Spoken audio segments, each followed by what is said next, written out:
आप सभी का स्मार्ट ज्योतिष सेवा में स्वागत है।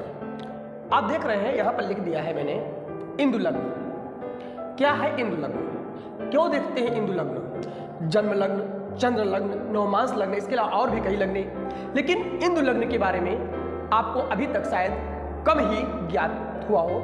आज हम बता रहे हैं क्यों देखते हैं, इसके क्या जरूरी है देखना। इंदु लग्न को हम अगर कहें तो अपनी आर्थिक स्थिति जानने के लिए देखा जाता है। जैसे हमारे पास आगे भविष्य में कितना धन हो सकता है, हम धनी होंगे या नहीं होंगे, हम कितनी मेहनत करें इसके बावजूद हमारी धन की स्थिति क्या रहेगी, ये सब इसी से पता चलता है।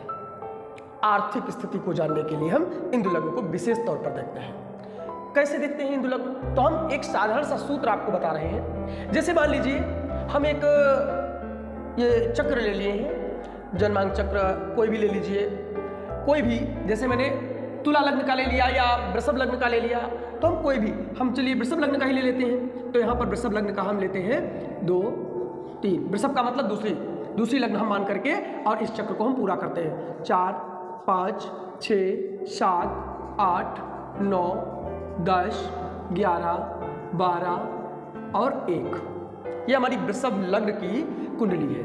तो यहाँ पर ये जो है ये लग्न है, ये लग्न है। इसमें 2 नंबर से अगर शुरू हो रही है तो वृषभ लग्न के नंबर ही होते हैं, जो नंबर डालेंगे वही लग्न बन जाती है। तो ये 2 नंबर है, तो ये वृषभ लग्न की यानी वृष लग्न की कुंडली है। अब हम इसमें कुछ ग्रहों को मुख्य रूप से सबसे पहले देखते हैं चंद्रमा। देखिए चंद्रमा जहां बैठा होता है उसी से हम आगे सभी ग्रह अगर रख देते हैं, चंद्र जहां बैठा है उसी को हम लग्न मान करके सभी ग्रह वैसे ही भर दें, तो हम उसको चंद्र कुंडली मान लेते हैं। जैसे मान लीजिए यहाँ पर चंद्रमा बैठा है, मान लीजिए कि चंद्रमा यहाँ पर है, ठीक है, चंद्रमा यहाँ पर है। अब अन्य ग्रहों से भी मतलब नहीं है कोई भी, हम केवल चंद्र, ठीक, ये लग्न है, ये चंद्र है। अब लग्न का जो नवम भाव है, यानी ये देखिए यहाँ से गिनी 1, 2, 3, 4, 5, 6, 7, 8 और ये 9, यानी जो नवम भाव है इसे हम भाग्य और धर्म आदि का जो जानकारी है भाग्य और धर्म की हम इसी भाव से प्राप्त करते हैं। तो ये नवम भाव और सबसे शुभ माना जाता है, ये भाव सबसे शुभ। इन तीनों को 1, 2 और 3, इन तीनों को सर्वाधिक शुभ भाव मानते हैं। उनमें भी इसको हम सर्वाधिक शुभ मानते हैं इसलिए क्योंकि यहाँ भाग्य भी जुड़ा होता है, केंद्र त्रिकोण भी माना जाता है, भाग्य भी जुड़ा होता है इसलिए। अब यहाँ पर जो हमारा भाग का भाव है यानी नवम भाव, हम यहाँ पर भाग्य से मतलब नहीं है, यहाँ पर नवम से मतलब है। तो लग्न से नवम भाव कौन सी राशि आई? 10वीं राशि, 10 नंबर लिखा है 10वीं राशि। और 10 का स्वामी कौन होता है? 10 का स्वामी होता है शनि। 10 और 11 इन दोनों राशियों का स्वामी होता है शनि।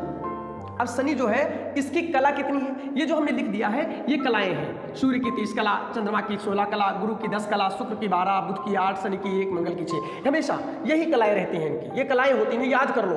तो शनि यहाँ पर चूंकि 10 नंबर है, 10 नंबर का स्वामी शनि होता है, शनि की 1 कला, तो हमने यहाँ पर 1 नोट कर लिया, ये हमारा लग्न के अनुसार यानी 1 आ गई, 1 कला आ गई। अब यहाँ पर दूसरा लेते हैं चंद्रमा, चंद्र लग्न यानी चंद्र लग्न, ये हमारी, अगर हम इसी को बनाएं तो 8 नंबर यहाँ आ जाएगा, चंद्रमा यहाँ आ जाएगा और सब जैसे के तैसे आगे क्रम 8, 9, 10 ऐसे भर देंगे, ये चंद्र लग्न मानी जाएगी। तो यहाँ से नवम भाव यानी चंद्रमा से, चूंकि यहाँ से नवम देखा है तो चंद्रमा से भी नवम भाव, चंद्रमा जो होती है यही राशि मानी जाती है, तो इससे नवम भाव 1, 2, 3, 4, 5, 6, 7, 8, 9 यानी 9, यानी यहाँ पर कौन सी राशि आती है? 4, और 4 का स्वामी भी चंद्रमा होता है, 4 का स्वामी भी चंद्रमा होता है। अब देखिए चंद्रमा यहाँ पर है, 4 का स्वामी यानी ये आया ना नवम भाव, यहाँ से हम गिनते हैं तो नवम भाव ये आता है और इसका स्वामी भी चंद्रमा होता है, 4 नंबर का स्वामी चंद्रमा होता है। इसकी कला होती है 16, तो हमने लिख दिया यहाँ पर चंद्रमा की 16, कितनी लिख दिया?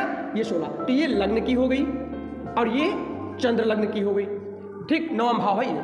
अब इन दोनों को हम प्लस कर देंगे तो 16 और 1 17 हो गई।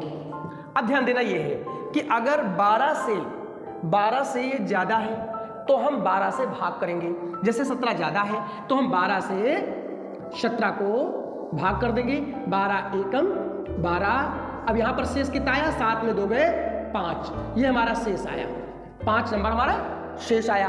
अब हमें ये देखना है यानी 5वां भाव कहाँ से? चंद्रमा से 5वां भाव गिनते हैं 1, 2, 3, 4, 5, इसीलिए हमने यहाँ इंदु लग्न लिखा है। यहाँ से 5वां भाव यानी यही हमारा इंदु लग्न होगा।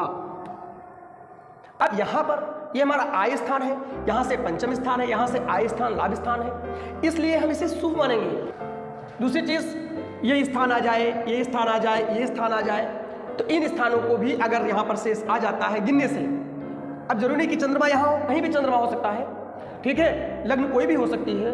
तो इस प्रकार से अगर गिनने से ये स्थान यानी दूसरा लग्न 1 2 4 5 और इसके अलावा ये भी माना जाता है, और 9 10 और 11, इन भावों में से कोई भाव अगर आ जाता है तो ये शुभ माने जाते हैं, अच्छा माने जाते हैं, धनी होने का योग अच्छा होता है, आर्थिक स्थिति ऐसे लोगों की अच्छी होती है।